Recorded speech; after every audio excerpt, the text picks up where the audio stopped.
Guanabara 2, ou GB5, ou GB18, do jeito que a gente quiser, mas estou muito feliz porque a igreja está bastante ocupada com as coisas do Senhor Jesus, e isso é muito importante. Isso faz lembrar os tempos dos apóstolos, em que ele estava sempre dando prioridade para a palavra do Senhor, para buscar o Espírito Santo. Então, amados irmãos, como amanhã você já sabe, tem a Quinta da Vitória, sexta-feira às 3 da tarde tem a Tarde da Bênção, né, pastor João? Tem a Tarde da Bênção, depois da manhã às 3 da tarde, que é a oração nona que a gente chama, né? Momento de oração. Daí depois, o que acontece? No sábado de madrugada já tem aquela turma saindo para ir para o ginásio, né, Kleber? Nós vamos, de 5 horas, de 4 da manhã já tem gente despertando aí para poder ir para uma festa que só vai terminar na terça-feira. E aí, o que acontece, irmão? Nós temos na igreja, continuam os trabalhos, né? Domingo pela manhã tem a escola bíblica dominical, domingo à noite tem o culto da família, e assim segue. Segunda tem a campanha, né, Vardão? Não para, não para. E quarta-feira que vem estaremos em algum lugar, eu não sei ainda onde, estaremos em algum lugar falando do grande amor de Deus. Meus irmãos, obrigado, irmã Flávia, irmão Geraldo. Vocês me fez lembrar de uma passagem da Bíblia, que eu nem vou ler aqui, porque é como disse o Rai, aqui é um capítulo inteiro. É o capítulo 10 de Atos dos Apóstolos. Eu só vou tentar resumir aqui rapidamente, por isso peço muito a sua preciosa atenção, porque Deus pode falar ainda mais uma vez, através do resumo desse acontecimento milagroso. E eu chamo milagroso, irmão, porque a história começou com uma família, e esta família começou a ser tocada por Deus, e essa família começou a orar a Deus, essa família começou a ajudar pessoas, fazer esmolas, começou a fazer aquilo que um temente a Deus faz. O passo 2 que aconteceu foi a manifestação de um anjo. O anjo do Senhor se apresentou ao chefe daquela família, chamado Cornélio. Agora vocês já sabem, né? E disse para ele: olha, envia pessoas a Jope e manda chamar Pedro. Também a gente conhece, Pedro não é desconhecido da história da igreja. Pedro, homem de Deus, homem que se converteu, homem que teve o privilégio de caminhar face a face com o Senhor. No começo ele era meio desandado, mas depois ele se converteu de verdade, foi um dos apóstolos que mais ganhou vidas para Deus. Me recordo que um dia, um sermão só que ele fez, quase 3.000 pessoas se converteram a Deus. Veja que maravilha. Então, irmãos, essa história é linda, maravilhosa, porque ao mesmo tempo que o Senhor Deus estava enviando anjo naquela casa, para falar para o chefe da casa, pedir lá um culto na sua casa, chamando os apóstolos, esse mesmo Senhor estava falando com o apóstolo em visão, e dizendo para ele que ele tinha que fazer esse trabalho, e ao mesmo tempo que ele estava recebendo a visão, já bateram na porta e deu o recado: olha, nós somos de tal lugar, se é assim, e mandou a gente vir aqui para que você possa ir lá para falar do Senhor Jesus. E aí o que aconteceu? Vamos resumir essa história.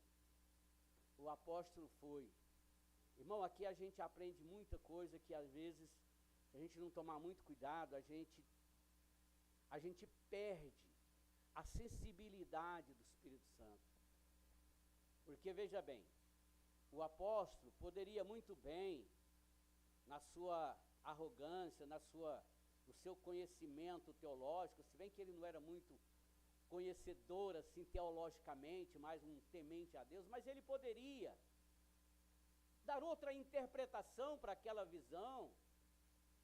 Ele poderia dizer: olha, não vai dar, não vai dar para mim ir, porque não vai dar. Ele poderia arrumar uma outra coisa. É por isso que eu disse sensível, irmão, porque quando se fala de uma reunião como esta, de sinceridade, né, pastor Joaquim? Onde a gente ora, onde a gente busca a Deus, onde a gente ouve as pessoas dar testemunhos como esse que a irmã Dominga falou aqui, que fala no nosso coração. Então é muito importante quando alguém te chamar, quando alguém nos chamar para ir a um culto no lar. Eu nunca vou esquecer, irmão, eu estava num momento mais difícil da minha vida, quando eu estava naquele período jovem, e de repente eu inventei ir lá no Lago das Rosas. Não sei para que eu inventei. Certamente, eu estou contando essa história porque ela parece com a história de Cornélio. De repente o Espírito Santo tocou no meu coração, peguei minha moto, fui lá para o Lago das Rosas, não tinha marcado com ninguém, de repente eu fui. Entrei, o que eu encontrei lá? Eu encontrei um grupo de pessoas falando de Deus, pregando a palavra com muita ousadia. Sabe, aquela pregação que vai além daquilo que você está acostumado a ouvir. Às vezes o culto no lar, às vezes o culto assim num ambiente mais ao ar livre, as pessoas são mais ousadas para falar do amor de Deus, e às vezes é esse ponto que é onde alcança aquele que está precisando de algo mais para que ele possa então a buscar a presença do Senhor, porque há mais sinceridade. Então, irmão, naquela tarde ali no Lago das Rosas, eu confesso para vocês, foi ali a minha conversão, porque eu saí dali convertido. Como eu era muito fiel ao catolicismo, eu fui lá no catolicismo, eu fui lá na igreja de matriz de Campinas, ali todo mundo conhece, me ajoelhei lá e contei para Deus, contei para Deus. Eu falei daquilo que estava acontecendo no meu coração, que se fosse dele, era para ele continuar falando comigo, que eu deveria então buscar o Senhor Jesus de uma forma diferente, de uma forma que até então, até os meus 19 anos, ninguém tinha falado para mim de Deus daquela forma, sabe? Por isso que eu prego muito hoje contra a religiosidade, porque uma vez o Senhor Jesus falou da religiosidade e ele disse: vocês são hipócritas, porque vocês ficam na porta, não deixam as pessoas entrar, e nem vocês entram também. Então, no meu caso, aconteceu assim, eu estava ali, vivendo aquela religiosidade vã, achando que estava tudo bem, mas não havia uma correspondência do Espírito Santo, de que o Senhor estava realmente agradando, não havia libertação na minha vida, entende? Não havia uma libertação, não havia um amor de Deus, não havia aquela chama, aquele primeiro amor. E aí foi quando Deus me respondeu de novo, não demorou, eu estava sentado na igreja Assembleia de Deus, cantando louvores, e logo já estava passando pelas águas do batismo. Por que essa história é muito semelhante, irmão? Porque aqui, nessa história, teve vários milagres, né?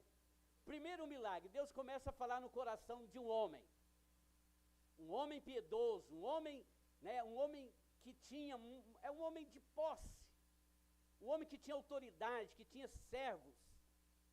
Mas aquele homem recebeu a visitação de Deus através do anjo do Senhor.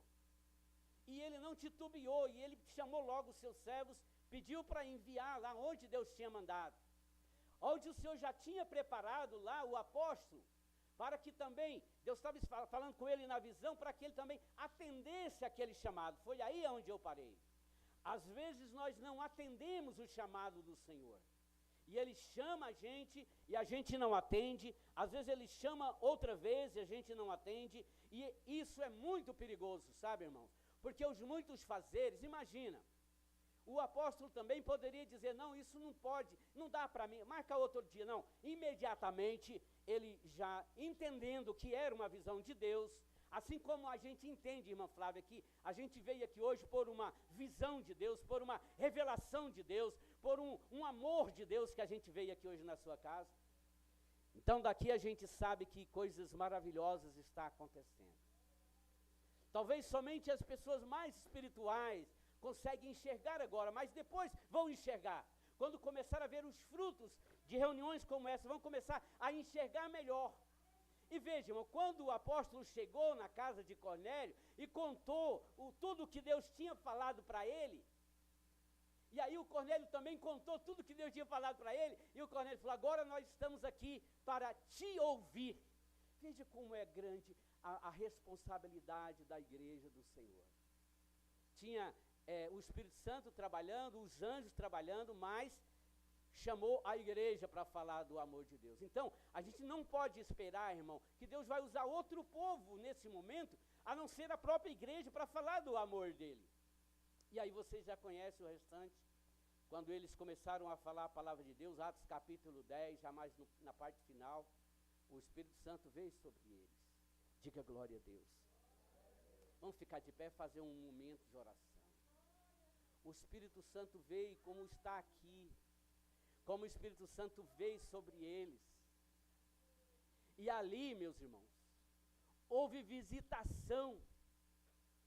Eu gosto de falar, pastor João Mendes, que a igreja do Senhor, ela é mostrada ao longo das histórias da Bíblia. E aqui, nesta reunião da casa de Cornélio, ali nós vemos a manifestação da igreja, como eu gosto de chamar, a igreja soberana, a igreja viva, a igreja que tem realmente o Senhor como o Senhor na frente, que atende o direcionamento do Espírito Santo, mas que ele usa pessoas para fazer isso. Pregava ainda o apóstolo quando o Espírito Santo veio sobre eles, e os gentios. Olha da onde veio a igreja, dos gentios. Nós éramos gentios, pessoas que estávamos longe de Deus, mas fomos alcançados através do Senhor Jesus, porque a parede, e aí aquela mesma língua estranha, aquela mesma visitação do Espírito Santo, que os judeus estavam recebendo naqueles dias, através da pregação dos apóstolos, ela veio também sobre os gentios, ela veio também, todos que estavam na casa de Cornélio, começou então a vivenciar essa glória, essa alegria do Espírito Santo. E aí no final o apóstolo diz: agora vocês não podem recusar a água, agora vocês precisam passar pelo batismo nas águas, que é uma comprovação da nossa fé. Então eu encerro dizendo o seguinte, irmão, o evangelho é isso. É um povo convertido, um povo que não tem vergonha de falar das maravilhas do Senhor, é um povo que se derrama na presença do Senhor, é um povo que se prostra diante do Senhor Jesus, e é um povo que ainda não tem essa verdade, que é o povo que a gente precisa alcançar de alguma maneira. Daí é onde que é muito importante o nosso viver cristão aqui na face da terra, como é que a gente está vivendo aqui na face da terra.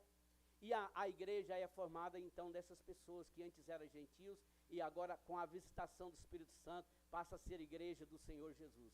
E é isso que a igreja, é isso que nós somos. Quero convidar o Valdivino aqui. Antes eu vou fazer uma oração, curva a sua cabeça. E nesta oração